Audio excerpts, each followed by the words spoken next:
Hi guys, and welcome back. Thank you so much for watching last video, and I hope you enjoy this one. If you like any of these suggestions I make, please make sure to give this video a thumbs up.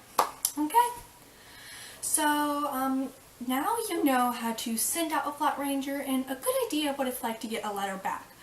So, once you know that, we're gonna sort of focus on this video of some websites and cool tools that you might want to use when you're either researching for deciding what national park you should write to, or some supplies that might make you enjoy going to the parks a little more. And yeah, we're going to be looking at those types of things, and hopefully you'll find some of these suggestions useful for when you're researching or writing or shopping. So whichever ones you think are good, please tell me so in the comments down below, and we'll dive into this video. Let's go. So the first thing that brought up a lot of questions from my subscribers that we're going to talk about today is my vest and sash. Lots of you asked, how do you get the vest, and how do you get the sash, and how do you get all these badges? And so the first thing I'm going to explain to you is the vest. So the vest I got at Carl Sandburg National Historic Home, and that building, I got it because it had my size in it, an adult size, and that's what I need. But you can find the vest at a website I'll put in the description box below, eparks.com, and that has tons of great things. And I'll suggest it to you multiple times in this video for some of the things you might want to buy that I'm going to show you. You can buy that there. And this vest was not very much, I'd say $30 maybe, but I use it a lot. I wear it every day and it's still held up, so I think it's a good investment of money. And the next thing is the sash. My mom made me this sash. It's really awesome, and we sew on the badges, although most badges or patches, these are patches, you can iron on. And one patch that I would like to point out in specific is this one, the Web Rangers patch. You can go to the Web Rangers website, which I'll also put down in the description box below, and that has tons of cool activities and games that you can play. And once you've completed all the activities, you can order this Web Rangers patch. And they're really easy to order, and they're so fun to get in the mail.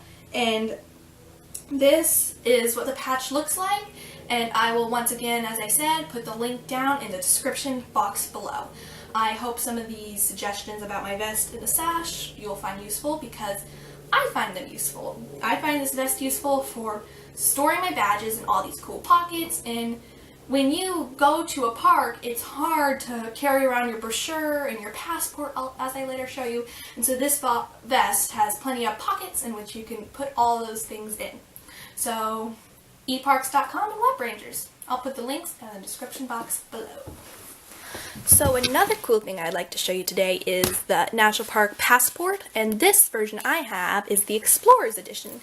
It's got a shoulder strap, and it's very sturdy and waterproof, so that's nice. It's a binder, and so this is the regular passport. This is mine, and it's obviously very old, so this is not what you'd look like. But you can find both of these, again, at the website eparks.com, and that is really useful to find lots of cool things. But what you do is when you go to a park, you can get an official park cancellation, which has the date and the name of the park. This one here is Antietam, and I went there on August 19th, 2017.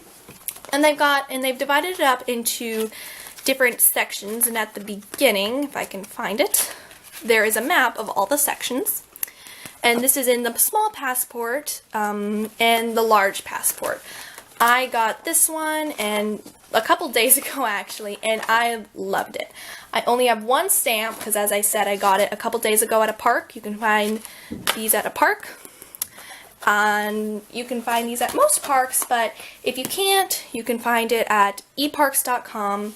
It is a bit more expensive than this passport, which I believe is under $15, maybe $10 at most, and this is really fun because a lot of people have said that through this passport, they did not know how many parks there are. There are over 417 national units, and most of them have a place where you can get a cancellation and a stamp.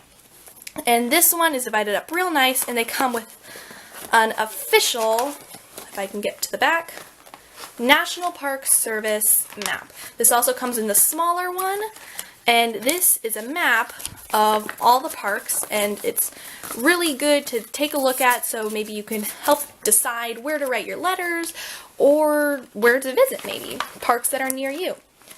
Okay, so we're going to close this up. And speaking of parks near you, we are going to go on to our next useful tool. And so another useful website or tool that you could use to help you research for national parks or find a park that you want to decide to write to is the National Parks homepage. I will again put the link in the description box below. But what this National Parks website has is on the top, it has a little bar, and you can find any state you want, and it'll tell you all the national parks you can find in that state, and it will also tell you a little summary of the park, and it'll also give you the link, if you click on that, to the park's actual website. And this is, I find, really useful too, because it gives you all sorts of information, and from there you can go to lots of places like some news, park news, you can find photos, webcams, and the park homepage is a really useful tool when you're researching for your letter. And I'm going to finish up with some tools that you could use to make binders. As you can see behind me, these are my binders. You obviously need a binder. I find at least 1 inch is good, suitable, and then you are going to need some sheet protectors and tab dividers, and that's really all you need to make a nice binder. You could, if you wanted to, hole punch everything and put it in, but I find it easier to look at, and it's kind of hard to hole punch a bunch of brochures, and that'll make it really thick. So I find tab dividers and to separate your letters, and sheet protectors much more useful than hole punching the actual letter itself. And so that is kind of a wrap of this video, and those are some useful tools, some great websites that I enjoy, and hopefully you will too. And I hope you can use these tools for a little more research about the parks, and you can explore the world of national parks on your own through these websites. Glad I could help. Be sure to give this video a thumbs up if you enjoy any of these websites I have, and thank you so much. Bye!